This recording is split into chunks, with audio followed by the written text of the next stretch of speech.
Welcome to Radicards TV on Radicards.com. I'm your host, Patrick, and today we have a return guest, Mr. Ryan Cracknell, hobby editor of Beckett Media. Hi, Ryan. How are you? Good. How are you? I'm doing well. Thank you for sitting down with me again. I really appreciate this encounter. Today, Ryan and I are going to be running through questions.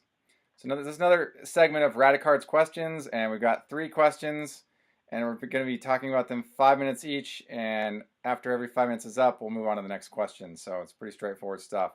So we are going to start this off with the first question. Now, Ryan, I know you're an 80s guy, but can you tell me what's one card or some cards from the 1990s that really stand out to you or with which you have fond memories? For me, it's 1991 Topps. That was the first product that I remember buying with my own money, an entire box all at once. Up until then, it was packs or my mom, I remember, brought me home a box of 1989 O-Pee-Chee. Mm-hmm. But 1991 Topps, I loved it. I remember, actually, this is kind of scary. I remember it was at a card show in a hotel called the Ramada Inn in Victoria, British Columbia, where I was growing up. And it was the start of the baseball season. And I was there with a Christmas orange box, kind of half full of 1981-82 O-Pee-Chee hockey that I wanted to trade for new stuff. The new thing being pro set hockey, big out here because, being Canada hockey. But I wanted Topps baseball because Topps baseball was exotic. We didn't really get it up here, or at least I didn't think so because it was all O-Pee-Chee because, we're Canada. And this dealer had 1991 Topps baseball by the box, $20 for the entire thing. And so I'm like, take my money. It was a big deal, 1990. I would have been 12, I think. Yeah. Maybe 12 and a half, 13, whatever that age is. And so I bought my box, and I remember toting it around through the show just like you do. I still do today if I'm rarely at a show. And I remember stopping at another dealer's table, and he looks at the box, and he's all intrigued. He's like, there's an orange sticker on there. Like, yeah, okay. It was just like a basic Office Depot bright orange sticker. And he's like, that means that you have one of the old cards in your box. That's how they told. And like buybacks today, which are so common, because it was the 40th anniversary, I'm pretty sure, I don't know for certain, but I'm pretty sure this would have been the first time that they did buybacks. So I'm like, cool, old stuff, old Topps baseball at that. So I remember ripping into the box. My old card was a 1988 Bill Landrum. So a whopping 3 years old then. Nothing great, but still kind of cool finding it. I was probably more excited than I am today when I get an old, a buyback most of the time. And but that set as a whole, so I have the personal memory of it, but the set as a whole is beautiful. Like the photography, everything. There's just some cool photos. Roger Clemens, where he's leaning up against the scoreboard. Benito Santiago is another great one where it's the overhead shot. I think it comes from Sports Illustrated or somewhere else. Whatever, it looks cool. Provenance doesn't matter to me for a photo. But then, at the time too, though, it was the first run, so there was all the errors that came with it as well. I remember Wilt Chamberlain had the wrong, someone else's picture on it, and I still remember that one today. And Don Mattingly, he was supposed to have 101 hits or something, but it was 10. So it was kind of cool because it was the first print, and it was, me just really getting into trying to build a big baseball set for the first time for myself. So there you go, 1991 Topps baseball. I love it. I know that Chris Hoyles has a white border variation in the set that's extraordinarily rare. Mark Whitten bookends the set at the far tail end of the set, and he's got his hand goes over the border into the white of the card. Okay. Oh yeah. So those are significantly rare items from that set. Very, like you said, you nailed it. The picture quality on the 1991 Topps baseball set run is superior. It's supreme. A lot of great shots. Yeah. I can also remember the Wade Boggs was also a big one for me. It was him batting stance, just kind of up, and you can see the clouds behind him. I Yes. thought that was cool. And then some of those young, almost like high school looking prospect cards, the draft pick cards. With the Chipper Jones, the Carl Everett, Mark Neufeld. Mike Lieberthal is in the set. It was interesting to see them in their very young days when they were just essentially teenagers, really. So it was kind of cool to see that. Great stuff, man. I think that was the last year they had gum. I think in '92 was the first year where gum didn't happen in Topps anymore. Question 2. Between Pack Wars, Opening Day, and Bunt, how else might card companies attract kids to card collecting? I've been thinking about this one for a while. Actually, quite a while, because I have kids of my own. The big thing, number one thing to attracting kids to the hobby is don't talk to kids. You got to market cards as they are. Things like in the past where fun packs from Upper Deck. I think Topps had one called Topps Kids. When you're a kid, you don't want to be told that you're a kid. When the writer in me, who one day hopes to write a kid's book. If my target audience is 10-year-olds, I'm going to write about 13-year-olds or 14-year-olds, because you don't want to be told how old you are. When you're a kid, you always want to be older. So the key number one there is for the card companies, their responsibility is just to make a good product that kids will enjoy. By all means, they should have their ear to the ground. Design-wise, they can incorporate some elements that are, quote unquote, cool with the younger generation. But if that generation knows that they're being marketed to directly, they're gonna reject it. They're gonna be like, whatever, like that's so not cool. 5-year-olds might like it if they're aiming it at 10-year-olds, but number one, just start with a normal product. From there, I honestly don't know if there's a lot that the card companies can do. I think the key there is just keep making products. Right now and always, they're making products at all price points. A lot of times we look at and complain about how expensive it is. A product like base flagship Topps is cheap. It's like half the price of a pack of Pokemon. Opening day is kind of that. I like opening day for the inserts. Like the inserts are some of my favorite of the year just because they're fun. And I don't think they necessarily, there definitely is a kid angle with it, especially with the mascots. But it walks a fine line. It almost talks down to the kids, I think a little bit, but at the same time, it doesn't totally. If there was coloring cards, I'd be like, yeah, whatever. But no, for the card companies, I think that's the big thing is just make a product, push it towards families in your marketing efforts.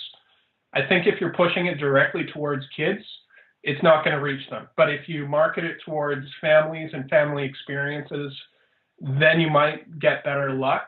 Because if, as a dad for me, if there's something that I can do with my children, whether it's organizing cards, going through players, that's added value to me. Like I am willing to pay for that, a little bit extra if I know that there's something that we can do as a family. Because, let's face it, going to a movie for my family of 4 is $75 by the time we get, one thing of popcorn for the 4 of us. So, that's comparable to a box of flagship.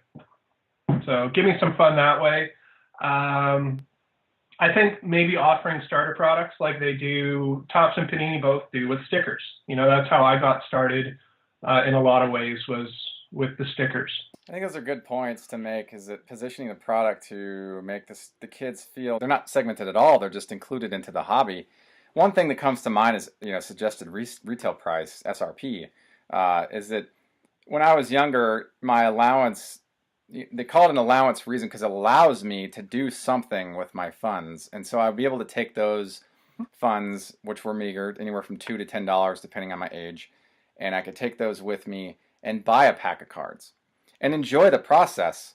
I could buy something that was nice, like a pack of Fleer, which I thought was nice, pack of Donruss, and really enjoy the process of potentially getting a press proof or an artist proof. Even Pinnacle was, allowable when I was younger. These days I see, I go to Target and packs of cards are $2.99, which is, natural course of inflation over the course of time. Uh, and I buy sometimes product from those shelves, but obviously our options are limited. And if I wanted something nicer, it might cost $10 or $15. And um, I think to me, I would just like to see a few more options in the market for people with low income. You know, not just Topps base set, not just a Panini base set, but maybe like another Topps product that has cool inserts in it too. One thing I liked about um, opening day is it was affordable, but one thing I missed about opening day is it didn't have any inserts in it that were of any significant value. And so I wanted to see more Mm-hmm. interesting parallels that could be had. Um, Even if the insertion ratios are very rare, like one in a case or something, it would just be nice to say, okay, when I do pull this, it's a big card, but I only paid $2 for the pack.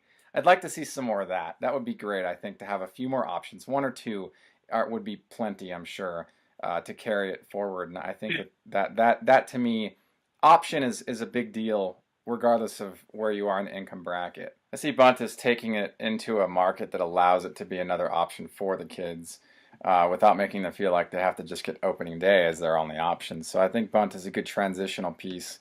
Certainly a great product. And then, the printing plates available. Just kind of, it's cool design. I like that it's physical. Question number 3. What does the future of the hobby look like? I see it like this. The reason why I led in from question 2 to 3 is because I think it's really important for kids to get in the hobby. I think it's almost mission critical for them to stay in the hobby, because if they are in it, then they will grow with it and they will maintain, and they'll be the next generation of collectors to keep it going when our generation, retires, whenever that becomes a thing. Otherwise, the card companies, their eggs are all in the baskets that we carry, but eventually that basket needs to be passed on to the next generation.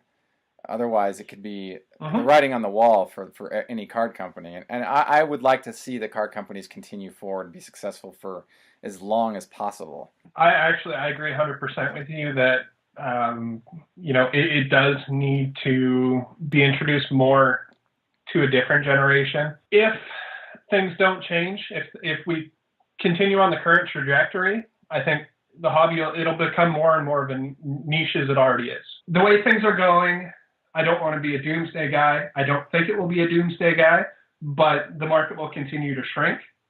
If it shrinks any more than it already is, a lot of hobby shops, the average hobby shop already struggles. There are some great ones out there. There are some great owners who do great business, but we don't have one on every corner. We don't even have one in every city anymore. Like fair-sized cities don't even have a card shop. And that's a problem. We do have the internet, don't get me wrong. I wouldn't be collecting if it wasn't the internet. And the internet's a great thing, but there is that tangible, just like you enjoy the tangible cards, there's the tangible experience of going to a store, of going to a show, even meeting in person with people to trade, however that looks. There's that in-person community component that can't be replaced by a virtual one. It's simply not the same. It's never going to be 1991 again. That was a perfect storm of good and bad. We can compare things to the whatever cliche you want to throw out there, the cows come home, anything else. It shouldn't have been that way to start with. It was overinflated, the hype. I just like to see things objectively as much as I can with where the hobby is going, and where the trends could put us, say, in 20, 30 years. It would kind of be sad to think that the baseball card market only lasted for, say, 150 years and it was gone. Kind of like CDs, they were popular for like 15, 20 years and then gone. Is that the thing too, though, is could it be that digital catches on and replaces it, just like it has music, just like it has movies, books, everything else? Our future generations, I'm thinking when my kids start having kids, are they going to want stuff? Or are they just going to want the device that gives them access to all the stuff? Well, you mentioned, that media has gone digital. That, to me, was always an expectation. Even when I was younger, I was like, this is going to end up online at some point. It wasn't until really the late 90s when I started thinking that, because that's when the internet sort of started and developed. Because media are digital files like Word docs and MP4s and whatever else, .mov files, that is all uploadable and downloadable. Whereas cards, tangible cards, I like to be able to organize and investigate conditions and look for variations and print defects and this kind of thing. Whereas on the digital market, it takes all that away. That concludes the 3 questions. Ryan, thank you for sitting down with me and running through these. Any last words? No, thank you. I hope for people who watch, they have, things that they can think of, and, hit me on Twitter at TraderCracks, and, keep the conversation going and everything else. And I'm guessing you probably got some comments down below or up above or down to the side or somewhere else, and wherever it will be in that as the digital sphere changes and evolves. So, by all means, I think that's how we keep things going, is we keep talking about things, having conversations like these. And that's where ideas come up, even if we don't have, the means to necessarily do it ourselves because we don't have a license. Those people read things, they talk about things, they're in the net. Sure. And if you want to get word to those card companies or they're out there. Mm-hmm. You just need to do a bit of work on your end to do it. So, all right. Thank you, Ryan. And for you viewers, if you have comments or suggestions, or you want to just say something, post your comments below, and we'd love to hear what you think about our questions. So thank you again for watching another episode of Radicards TV on Radicards.com. Thank you, Ryan Cracknell, for joining me. And until next time, enjoy collecting. If you like this video, please subscribe. Enjoy collecting. Thank you.